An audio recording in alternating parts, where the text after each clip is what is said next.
I started playing by ear when I was 2 years old. I played my first concert when I was 6 years old in the first grade. I began to develop my style and my ear for music through junior high and high school.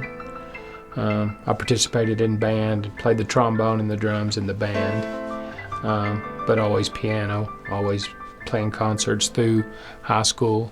Playing music, for me, then as in now, it made me different. It made me different than everybody else, and it gave me something that made me feel different than everybody else too. So it's really not only my life's work, it's been my only ambition in my life is to develop music too. So that's what it is. It makes me different. I like being different. Nothing feels like that to me, just the exchange of playing music for people. And really the size of the audience doesn't even matter. I mean, I get the same thing playing for 2 or 3 people or 5 or 6 people or 1,500 or 2,000 people. It's still the same awesome feeling of exchange,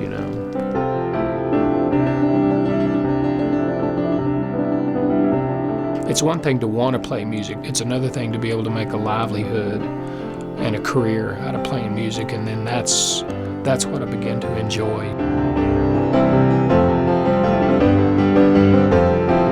The place that I go mentally and spiritually and even physically, is a different place than I live, in everyday life, playing concert music, especially music that I created, that means something. That's the greatest feeling in the world.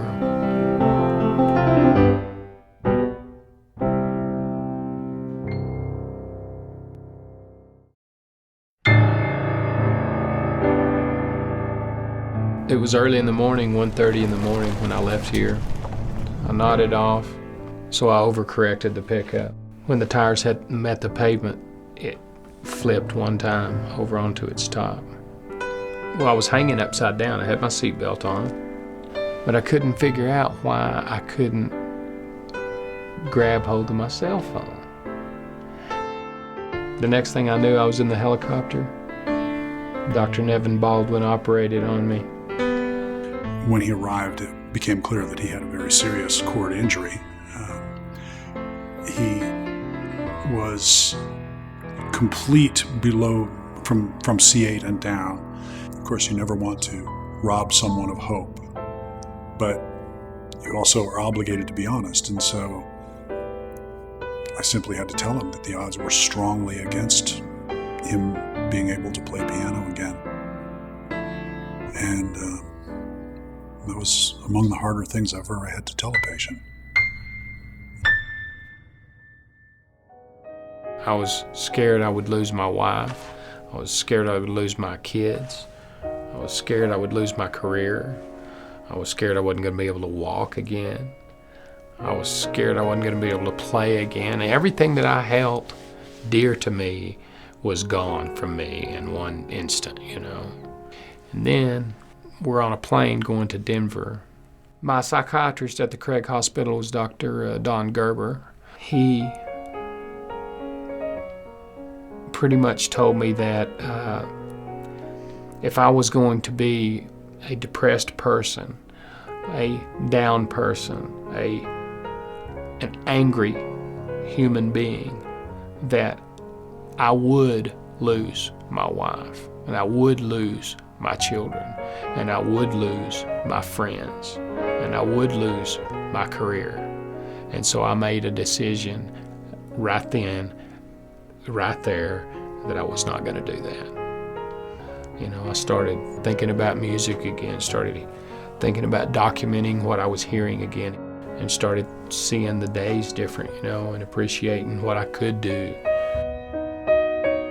And started just loving my people, just seeing my wife was just awesome, and seeing my kids it was unbelievable, and it's still that way to this day. I mean, I take every day like that in gratitude, I wouldn't say that my life is normal by any means now, but it's awesome. So I wouldn't trade it. You know, it was a blessing, actually, the way that it happened. It's kind of hard to imagine this being a blessing, but as it's turned out, I think that's the way it is. After all of that, to get back to just playing, I thought I would be there. Well, when I finally got there and I wheeled up behind the piano and I reached out to touch the piano, it all dawned on me at one point that I could not move my feet. And there's the pedals, which is huge for a pianist. The sustain pedal and the damper pedal on your piano is the same as your gas pedal and your brake on your car. Try driving home without those. So all of a sudden the frustration of that hit me. What am I going to do? How am I going to hold a note? How am I going to play staccato? Pop, pop, pop, pop, pop, pop, pop. Alan and I, my sound engineer and I, rigged up a board that stuck the sustain pedal down. It was all the notes sustaining all the time, which is kind of frustrating too. See, there's no control. There's no control. When my friend Jennifer came to me with the idea about the creation of an instrument that could allow me to have control of my sustain pedal, it obviously changed my outlook on and my attitude about the instrument and having control of my instrument again.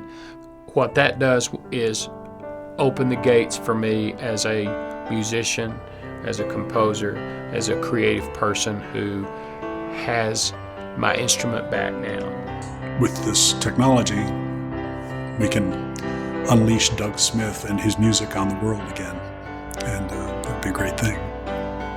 For me, it opens the door of a sustain pedal and a piano. To the stroke victim, it opens the door to English vocabulary, speaking, playing chess, to God only knows how this thing will unfold and be used in the future, but in my opinion, it's huge. I want to say thank you to all of y'all at Craig Hospital for what you've done for me and what you do for many, many other people. It's awesome. You guys are all awesome. And I thank you from the bottom of my heart. Words can't really describe the gratitude that I have for that. So now I'm going to play a piece of music for y'all using this device to activate my sustain pedal for the first time since I had my accident in July of 2007. So check it out. Thanks again for listening.